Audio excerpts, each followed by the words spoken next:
Well, hello! Welcome back to my channel. Jashana here to talk about some friggin' books that I bought and a couple that I don't want anymore. It's a very, very small unhaul portion.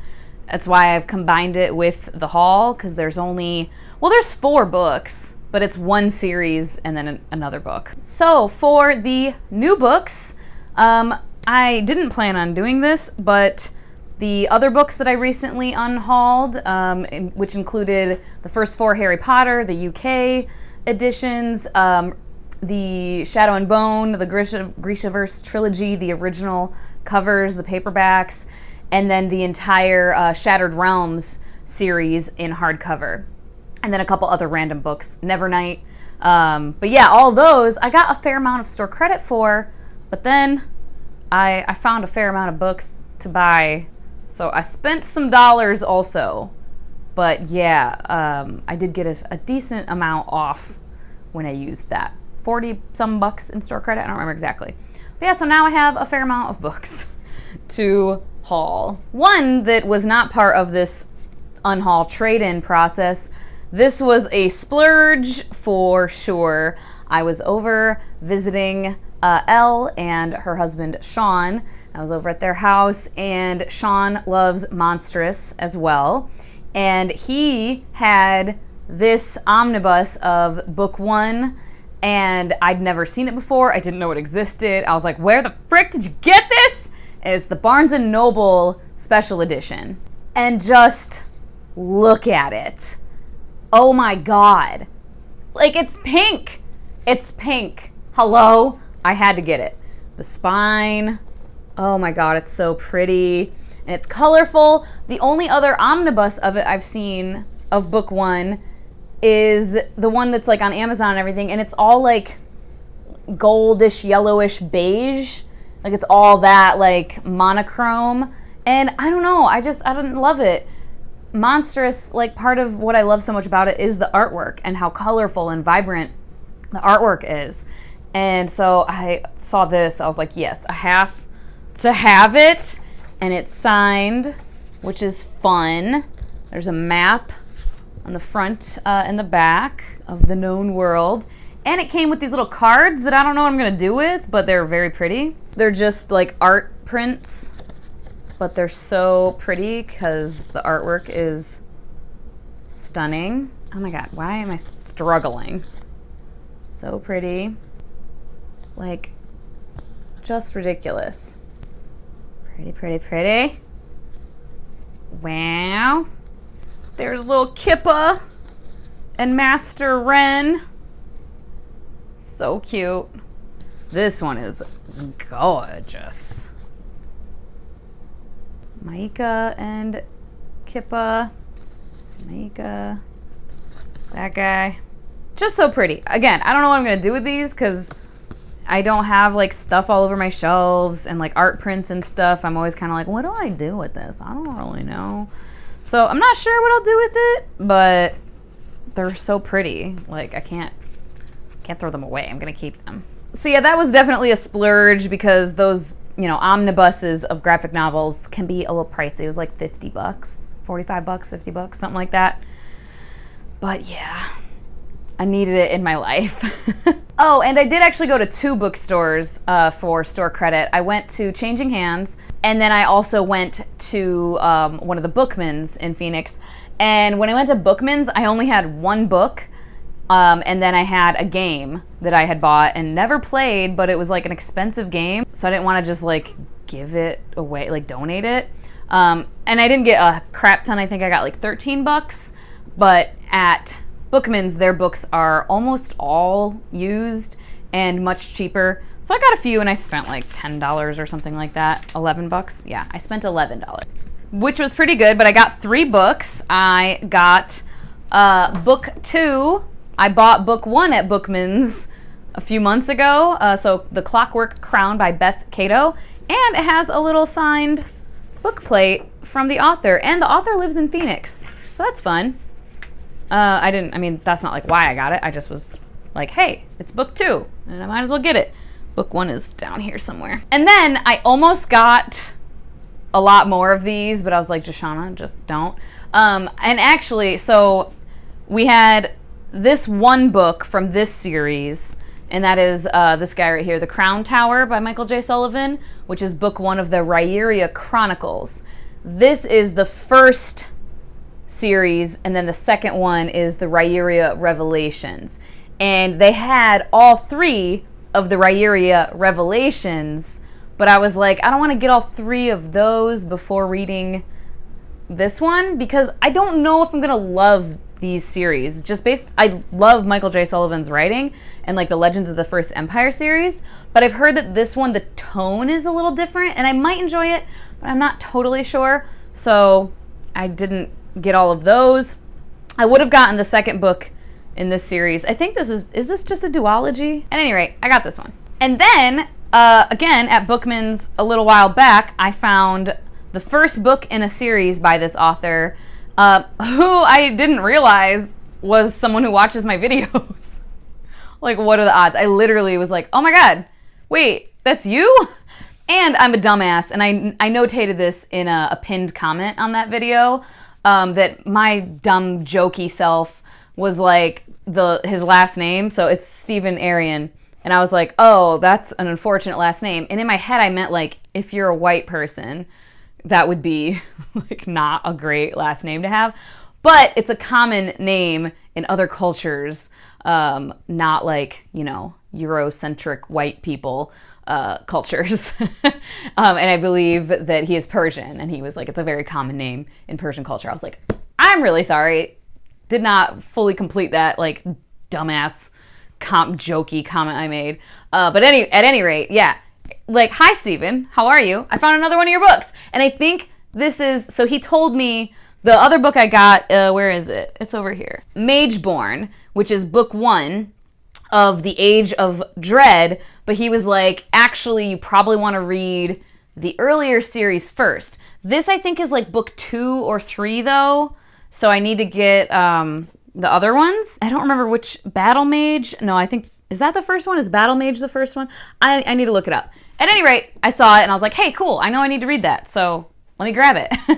So yeah, I got these 3 books at Bookman's, and I'm excited. I love that it's like a big floppy paperback. Oh, love that. So then the ones that I got at Changing Hands. Again, I used 40-some bucks in store credit, and then I spent a little bit of my own money as well. I got a few that were used copies from Changing Hands, but then a couple, or at least this one that's not. This one was one of the only full price ones I got, and that is Mind of My Mind by Octavia Butler. This is one of the Patternist novels, and I looked up on Google the order that you should read them in, because it's not necessarily the publication order.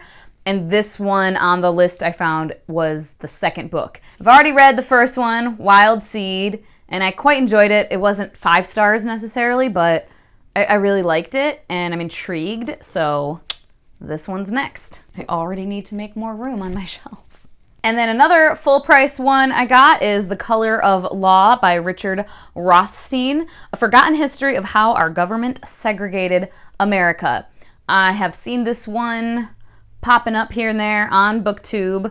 And yeah, I'm very interested. It's nonfiction. Did I say that? I'm not sure. But yeah, it is a groundbreaking investigation into how U.S. governments in the 20th century deliberately imposed racial segregation on metropolitan areas nationwide. This one I have seen so many fucking times. I think every time I go to Changing Hands, I see this book and I'm always like, I'm intrigued. I feel like I might like that. And the cover is really cool.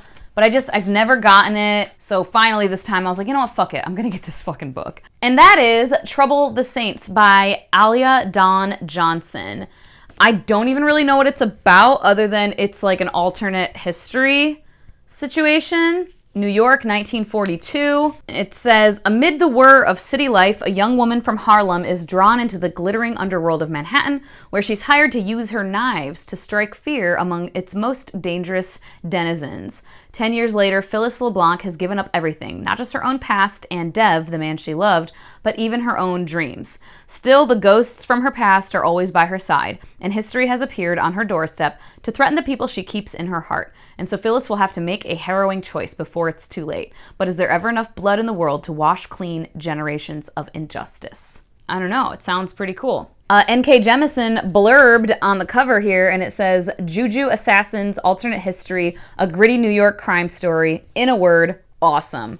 And that's what sold it for me. I was like, yeah, that does sound pretty awesome. I tend to enjoy kind of alternate history, historical fiction type stuff, so fingers crossed. And then I have 3 that were used copies that I got at Changing Hands. Another one that I have eyeballed several times and just never gotten, and this time they happened to have a used copy, so I said, frick yeah! The Glass Hotel by Emily St. John Mandel, who also wrote Station 11, which I recently reread and quite enjoyed upon the reread. So hopefully I enjoy this. I don't even know really what it's about. Vincent is a bartender at the Hotel Cayette, a 5-star lodging on the northernmost tip of Vancouver Island. On the night she meets Jonathan Alcides, a hooded figure scrawls a message on the lobby's glass wall. Why don't you swallow broken glass? High above Manhattan, a greater crime is committed. Alcides is running an international Ponzi scheme, moving imaginary sums of money through clients' accounts. When the financial empire collapses, it obliterates countless fortunes and devastates lives. Vincent, who has been posing as Jonathan's wife, walks away into the night. Years later, a victim of the fraud is hired to investigate a strange occurrence. A woman has seemingly vanished from the deck of a container ship between ports of call. In this captivating story of crisis and survival, Emily St. John Mandel takes readers through often hidden landscapes, campgrounds for the near-homeless, underground electronica clubs, the business of international shipping, service and luxury hotels, and life in federal prison. Rife with unexpected beauty, The Glass Hotel is a captivating portrait of greed and guilt, love and delusion, ghosts and unintended consequences, and the infinite ways we search for meaning in our lives. Sure. I don't fucking know. Sign me up. We'll see. Very different from her first one, it sounds like, as far as the premise anyway. This is one I have seen just all over the place on BookTube recently. I think, was it Chris at Chris's Bookish Cauldron was recently talking about it, and Allie? And that is The Lost Queen by Signe Pike. And it's book 1 in a series. Spellbinding debut introduces Langareth, a forgotten queen of the 6th century Scotland. Wow. And twin sister of the man who inspired the legend of Merlin. Sounds pretty cool. Intensely absorbing from the first page to the last, The Lost Queen will take you to a faraway world, rescuing a passionate and brave woman from the fog of history and restoring her rightful place in one of the most enduring legends of all time. I'm down. So hopefully I enjoy it. Ooh, it has deckled edges too. I like that. I know a lot of people don't. And then a used copy of one that I have actually read before, but I wanted the paperback copy of for a reread, which I hope to do sometime this year, but we'll see. That is Fire and Blood by George R.R. Martin. So yeah, now I can reread it without holding up the gigantic hardcover. This is still quite heavy though, but oh, that nice floppiness. I love it. I hate, why the step backs? Can someone explain to me why the step backs? Why is this thing? There has to be a reason. I could probably Google it, but I haven't yet. I always think that I'm going to and then I forget. Like, there's gotta be why this came about. For what reason? Wasn't it a romance book thing initially? Because they would have like the one cover and then like, ooh, the saucier version. But like, why is it on everything now? I don't understand. Anyway, yeah, woohoo, excited for this. Okay, now the couple of books that I shall be unhauling. 3 of which I have read, mostly. We'll get to that. 1 I have not read and I actually just recently got. And that is this one, The Light of the Midnight Stars by Irina Rossner. I had never heard of this book before or this author, but it was, when I looked it up, it was saying it was a Jewish fantasy and kind of a folk tale, fairy tale vibe to it. Lots of great reviews. Lots of Jewish people saying the representation was lovely and whatnot. But then I learned on good old Twitter from a few people, Raviv was one that I saw. They were saying that this author is apparently a Zionist, which is not great. And I'm not gonna lie, for years, anytime I would see people talking about people being Zionists and like the Israeli-Palestinian conflict. I'm a dumbass, and I was always like, I don't get, I believe you that it's serious, and I believe you that it's bad, but I don't, my little pea brain can't comprehend or remember. I would like look it up and then forget. And then the next time it like came up, I'd be like, wait, what's the situation again? I'm just a dumbass. This is why I'm not like into global politics or something. I would be terrible at it. My memory just sucks ass. But yeah, the author is a Zionist, which is not great. I'll have a link below for a helpful video that I had found, or was it a video or was it a video on an article? Whatever it was, I'll try to find it and I'll link it below if you also are a little confused on the intricacies of this. But yeah, basically it's just not great. It's not great. So I don't really want to support that, and so I'm going to unhaul the book. And this is a personal thing, of course. I'm not, if you read this book and you love it, you know, cool. I'm happy for you. It is what it is. Just for me personally, it's not something I want to tout on my channel.